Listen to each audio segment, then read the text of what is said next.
This man named Truman Burbank has spent his entire life unknowingly entertaining millions. From the moment he was born, every second of his existence has been broadcast to the world, yet he remains oblivious. His friends, his neighbors, his dog, even his wife, all are actors, carefully playing their roles to sustain the illusion. Every street he walks, every conversation he has, unfolds within a meticulously designed set, where hidden cameras track his every move. Unaware of the truth, Truman lives an ordinary life, never realizing he is the unwitting star of television's biggest show. That morning, as Truman prepares for work, something unusual happens.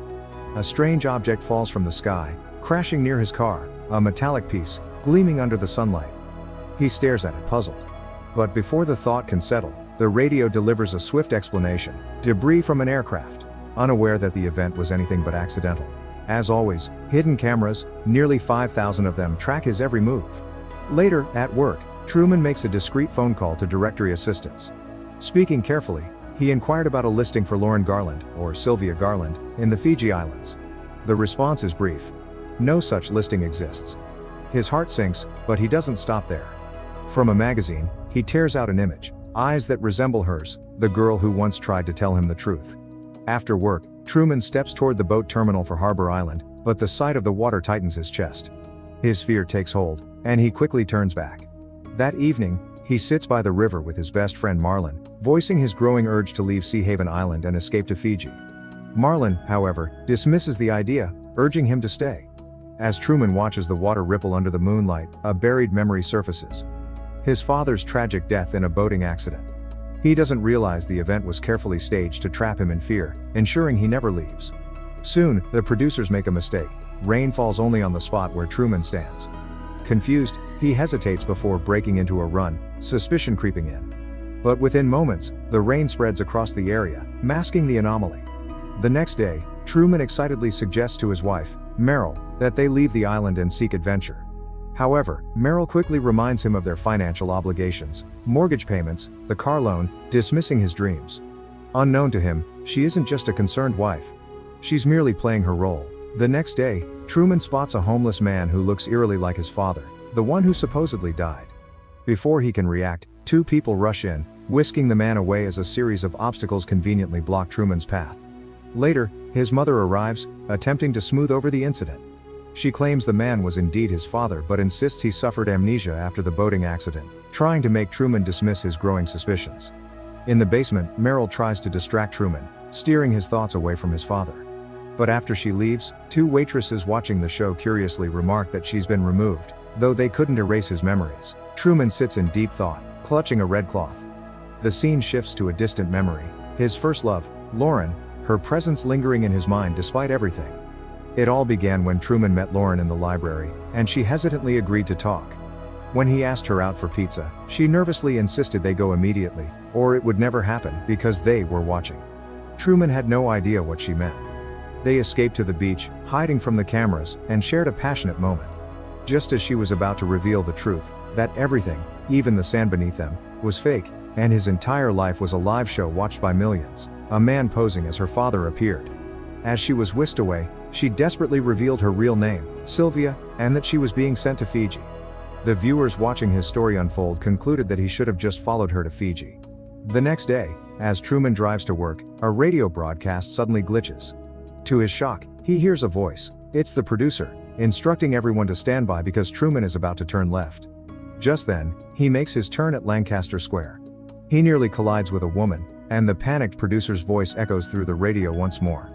But before Truman can make sense of it, the frequency abruptly changes, cutting him off from what he just heard. Truman, feeling confused, begins to wander aimlessly, a growing paranoia creeping in. He can't shake the feeling that everyone is watching him. His suspicions deepen when he stumbles upon something bizarre, a hidden studio set inside an elevator. But before he can investigate further, he is swiftly dragged away. Shaken, he rushes to his friend Marlin, eager to share his strange discoveries. They sit by the seaside as Truman voices his decision to leave the island, unaware that Marlin, like everyone else, is merely playing a role in his life. The next day, Truman, now brimming with curiosity, secretly follows his wife, Meryl, who claims she's heading for surgery. But before he can uncover the truth, that she's merely an actress in his unwitting live-streamed life, various obstacles conveniently block his way. Determined, Truman makes an attempt to leave Sea Haven, But the woman at the travel agency, also an actor, tries to deter him, insisting that no flights to Fiji are available for at least a month, keeping him trapped a little longer. Determined to escape, Truman buys a bus ticket to Chicago. But just as the journey is about to begin, the driver, secretly an actor, pretends the bus has broken down.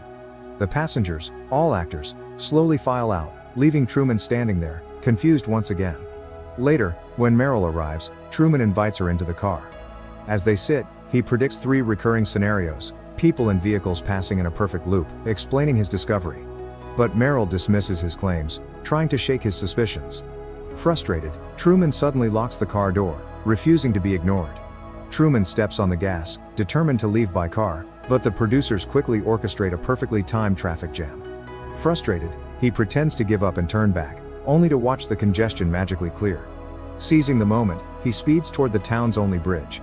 But as he reaches it, his fear of water takes hold. Unable to drive across, he forces Meryl to take the wheel. Once over the bridge, the producers escalate their tactics. A fire suddenly erupts on the road. Truman, undeterred, plows through it. Moments later, a staged nuclear power plant leak blocks his path. Panicked, Truman stepped out of the car and ran towards them as he was being chased into the woods. He fights back but is ultimately caught and returned home. Back at home, Meryl tries to shift the conversation, slipping into a coded product placement for Mococo, a drink, during the live stream. Cheerfully, she asks if she should make some for Truman, but this only fuels his frustration. Suspicious, he angrily questions whether she's part of the act. Panicked, Meryl grabs a sharp kitchen utensil, but Truman reacts quickly, seizing her wrist. As the audience watches in shock, Meryl suddenly breaks character, desperately calling for help. Truman, confused, glances around, demanding to know who she's talking to. Before he can process what's happening, his best friend Marlon is sent in to interrupt the scene. In the evening, Truman sits with Marlon, voicing his growing suspicion that something strange is happening. But Marlon dismisses his concerns, insisting he's just imagining things. As their conversation continues, Marlon suddenly tells Truman to look, he's found his father. Truman stares in disbelief as the long-lost man appears before him. Without Truman knowing, this reunion is carefully orchestrated by Christof, the creator of The Truman Show, who hopes that bringing back his father will soothe Truman's emotional unrest and keep him from questioning further. As Truman approaches his father, Christof gives precise instructions: reduce the artificial fog, adjust the hidden cameras, and cue the emotional music. On the bridge, Truman shares a heartfelt reunion with his father, just as the show's creator intended. The emotional moment grips the audience, and as viewers are moved by the scene, the show's ratings quickly soar once again. The scene then cuts to a broadcast channel intro, recounting Truman's life from birth. They reveal that 1.7 million people worldwide witnessed his birth, and 220 countries tuned in for his first steps. The broadcast explains how his entire life has been secretly recorded, surrounded by actors, in a 24-hour live show watched by billions. They go on to introduce the completely artificial world, the largest studio ever created, built inside a massive Hollywood soundstage, designed to perfectly resemble the idyllic small town of Seahaven. The channel then invites Christof, the creator of The Truman Show, for an exclusive interview. He explains that Truman's father's death was deliberately staged to suppress Truman's desire to explore the world. Christof adds that when Truman's father first read the script for the dramatic Sea Death episode, he was disappointed by the decision. That disappointment ultimately led him to break back into the show, defying the carefully controlled narrative. As they continue their conversation, the presenter opens the phone lines for viewers to call in. The first caller asks how many cameras are secretly filming Truman. Christof responds, revealing that there are now over 500 cameras placed throughout the town. However, he reminds viewers that it all started with just one camera, tracking Truman even before he left his mother's womb. The presenter then adds that after an unplanned pregnancy, Truman was legally adopted by a television studio. The presenter then asks how the show generates revenue, given that it airs 24/7 without commercial breaks. Christof explains that the production profits through seamless product placement carefully integrated into Truman's daily life, making advertisements feel natural and unnoticeable to him. Next, an enraged Sylvia confronts Christof live on air, accusing him of imprisoning Truman. But Christof calmly responds that Truman is free to leave any time, that he stays simply because he enjoys his life in Seahaven.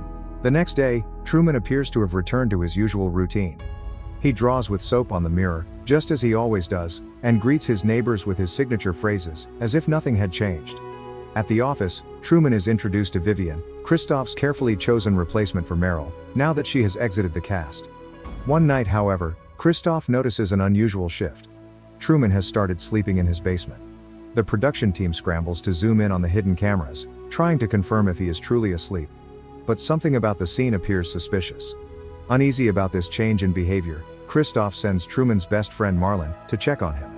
To their shock, they discover that Truman has staged a fake bed setup and escaped through a makeshift tunnel, vanishing without a trace. For the first time in the show's history, Christof suspends the broadcast, causing record-breaking viewership. Panic spreads among the audience, with many fearing that Truman might be dead. Determined to find him, Christof orders all the actors, who are actually his hidden cast members, to search every inch of Sea Haven. They march through the town with torches in hand, blocking the bridge and sweeping every possible hiding spot, yet Truman is nowhere to be found. As midnight stretches on with no sign of him, Christof makes a drastic move, instantly raising the artificial sun to noon, illuminating the entire town to aid in the search. Eventually, Christof locates Truman. He is sailing a boat, determined to escape the island. Desperate to stop him, Christof manipulates the weather program, unleashing violent storms to capsize the boat. Truman nearly drowns, but when he refuses to give up, Christof reluctantly shuts the storm off. Truman presses on, sailing forward until his boat suddenly crashes into the edge of the massive stage.